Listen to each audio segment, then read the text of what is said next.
needed some time alone, so I decided to go camping. It was the worst decision of my entire life, but at the time, what did I know? It was a beautiful summer morning as I got ready to leave. My girlfriend decided to come along, and I agreed because I thought it would be good for us. We started our journey and made our way into the woods. We were excited to be there, granted, we were not exactly in a designated camping spot. But we weren't staying long, and for some reason, it added thrill to the fact that we were not supposed to be there. We had been dating for almost 2 years now, and my girlfriend and I just needed to be alone for some time, away from the city and every form of distraction. We were just going to focus on each other. We set up camp and had a really nice time. First, we explored the woods, climbing trees and playing games. Then we sat and talked well into the evening before it started to become a little cold. Thankfully, we came prepared. If I was being honest, I was more afraid that someone would come and chase us away with dogs. We could be trespassing on private property, in which case, we would be in big trouble if we were caught. But I tried not to worry too much about that. I just wanted to be in the moment and enjoy the camping experience. When it got really dark, we went back to our tent and fell asleep in each other's arms. For one split second, it didn't matter whatever was going on outside. Inside here, it was nice, warm, and cozy. It had just been a few minutes when I began to hear whispers. I was not sure where it was coming from. I was not even sure they were whispers. I was half dreaming and half awake, so I figured it was probably my girlfriend sleep-talking. I slightly shifted to kind of jolt her and fell back asleep.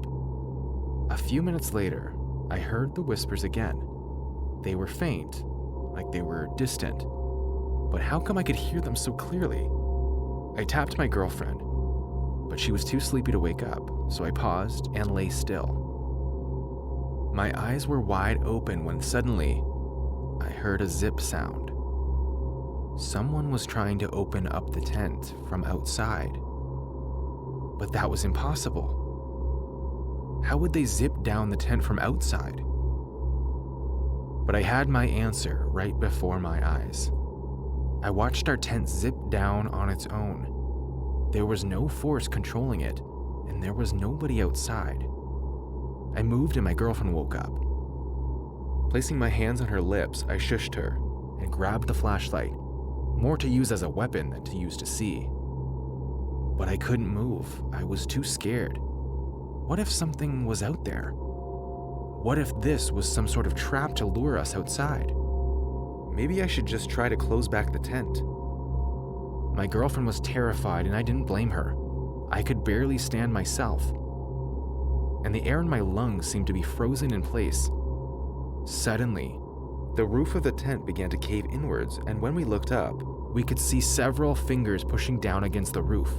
It was clear, obvious, and unmistakable. Those were hands of several people, but outside of the tent, there was no one. We were both helpless and terrified, and we had no idea what to do. So we both screamed and kicked and pleaded. I held my girlfriend tight, and in my mind, we were about to die. Then suddenly, there was silence. The pushing had stopped. The fingers had gone. Everything was back to normal now, and we had to make a difficult choice. We could either make a run for it and find our way out there in the darkness and through the woods, or we could stay in the tent and wait it out and be gone once it's dawn. She was in no position to make decisions, and to be honest, neither was I. I took a few moments to think, and just when I was about to make my decision, something amazing happened. Almost like some giant had flicked it, our tent flew off from above us, and we found ourselves kneeling in the open, cold night air. This was horrible. We were going to die. We were sitting ducks out here, and there was nowhere else to go. Whatever it was that was pressing against our tent, and whatever got rid of our tent, wanted to get us.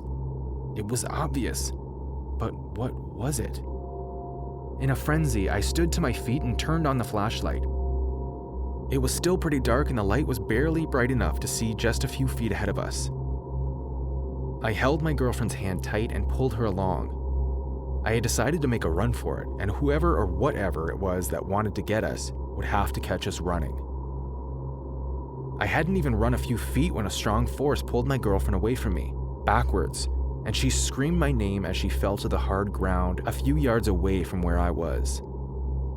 I stopped and ran back to get her, but as she stretched out her hand, and I was about to grab it, the force pulled her away from me even further.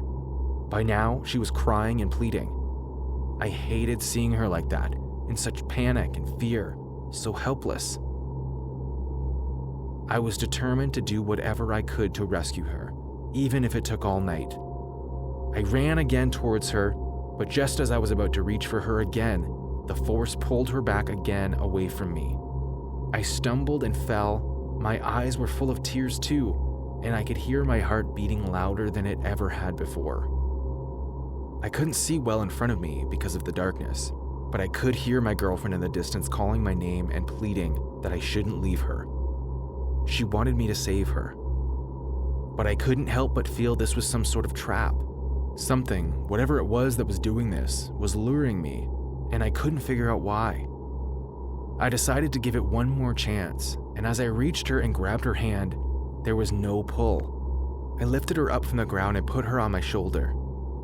I began to run away as fast as I could carrying her weight, but for the first time, I felt the force myself. It was swift and strong, and the only way to explain it was like if the wind had hands to whisk people and things away. For a second, I found myself floating in the air, accompanied by the screams and calls of my girlfriend. Then I was thrown to the ground like a sack of potatoes, and there was silence again. I could not help but feel like whatever this was, it was teasing us. We were in its territory, and it was playing around with us. My girlfriend tried to run to help me, but I told her to go save herself and get some help. I hoped she would not be flung again, but I watched her run and run until she disappeared out of sight.